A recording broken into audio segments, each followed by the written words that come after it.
Well, the IPT started rather, you might say, inauspiciously, beginning with an article by Jack Anderson. IPT was conceived in the 70s. I think it was mid-70s. I wasn't around then, but I heard enough about it when I came on board in 1984, 85, because what had happened is there was, Jack Anderson was a columnist in the Washington Post. He went down to an IAAO conference in Florida and observed, the closeness and that the corporate tax people had with assessors and drinking, partying. And he wrote that the assessors were being wined and dined and contributed to by business interests. And so he took away from that, they must be doing something nefarious, I guess.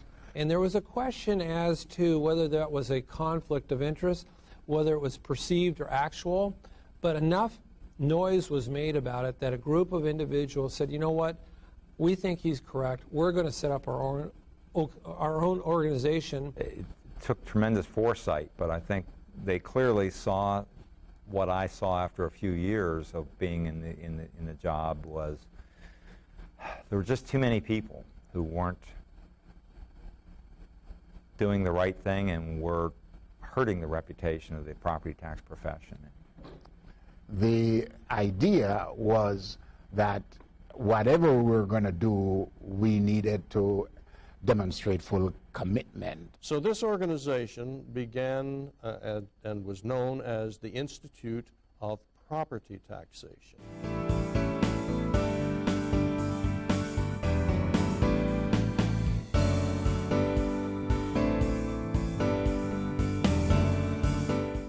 I steal from Anthony Thompson each year when he talks about the three pillars or the three-legged stool. He talks about education, ethics, and collegiality. And everyone who's coming to IPT is coming for the same purpose, to get the quality education that IPT offers and has offered for many years. I really respect what IPT stands for. They have a great code of ethics, and they enforce them. It's part of our culture. The power of networking that the IPT provides cannot be overestimated. It's the very early years. It was where we got professionals together. We grew, we bonded, we had the connection of networking. It was an outstanding start.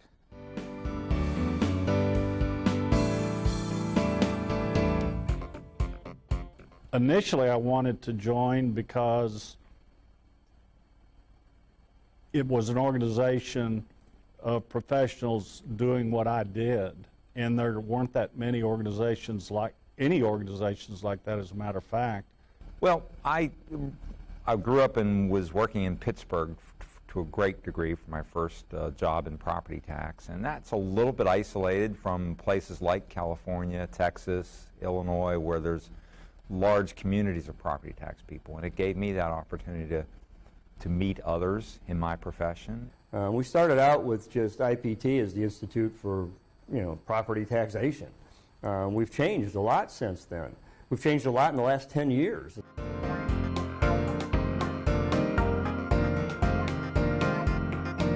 It's been a real interesting time because when I got involved with IPT back then, tax was basically income tax driven, federal income tax driven, and it was right around the mid to late 80s that people started recognizing that sales tax was a very important discipline within the tax world. Well, I was impressed. Sales and use tax at the time was a rather evolving part of the tax world, sort of a stepchild that hadn't gotten a lot of attention. Well, sales tax came in because we had some visionary leaders like Howard Ledbetter, who was a president of IPT. And of course, at the time, IPT was property tax driven, and I think they recognized it needed to be a broader focus because so much was changing when it came to sales and use taxation. So I was able to get in on the ground floor, and it was really cool.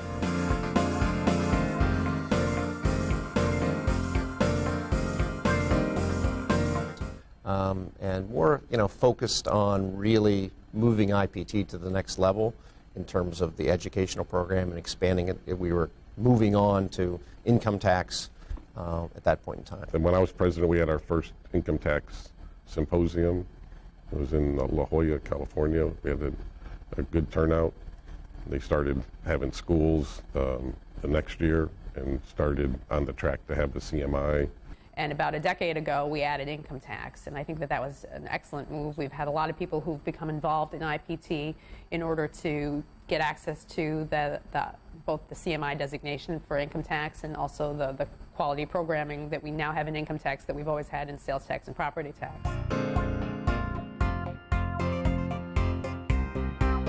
That the organization has not stood still. It's evolved. It's expanded into other tax areas, into credits and incentives. It recognizes what's current and what is important to the tax profession. We more recently moved into the credits and incentives field, and I think that that's just an exploding area, and it's something that our membership and others in the community wanted to have access to, and so we responded by putting that in place, and it's very popular. The programs are very well attended, and I think that it's meeting a need of the community that hadn't been met before.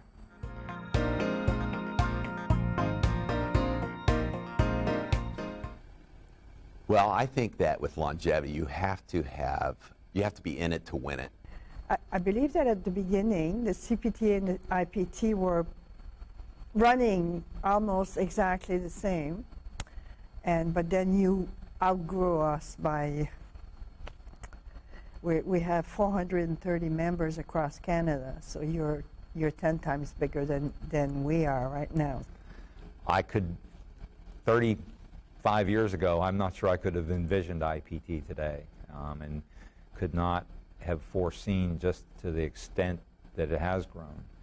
Well, I think that IPT is here 40 years later because of the core principles of the Institute. The Institute is based on valuing education and professionalism above all else. So the people who've been involved in the organization, I think, have been very entrepreneurial and have been looking for opportunities to grow the organization. And in doing that, they've not only grown it from a discipline standpoint, but they've been very, I think, strategic about who they are going after in terms of generation to generation to generation.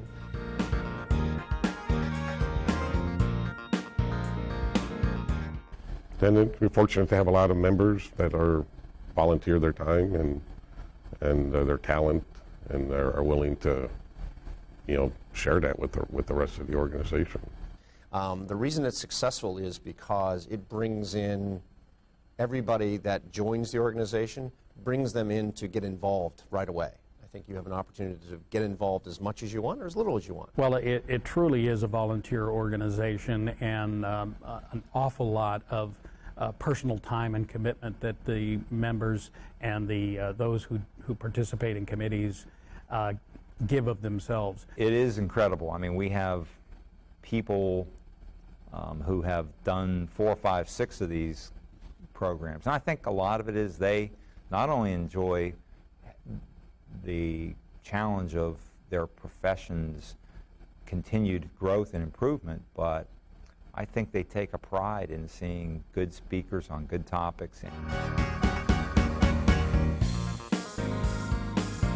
Well, I would anticipate IPT will continue to grow in membership. They are such a strong organization. They have great leadership. The way that the change in technology and the expansion of the internet impacts our practice, I think it has huge ramifications in sales tax and income tax.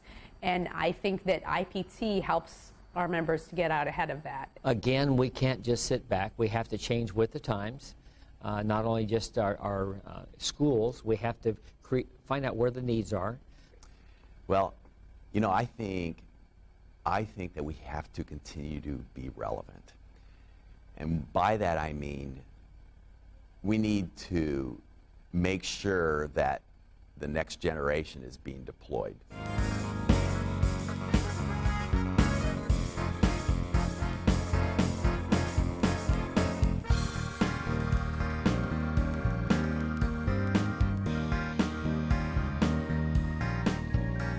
happy anniversary, IPT. I hope in the future you do as much for other people as you've been able to do for me.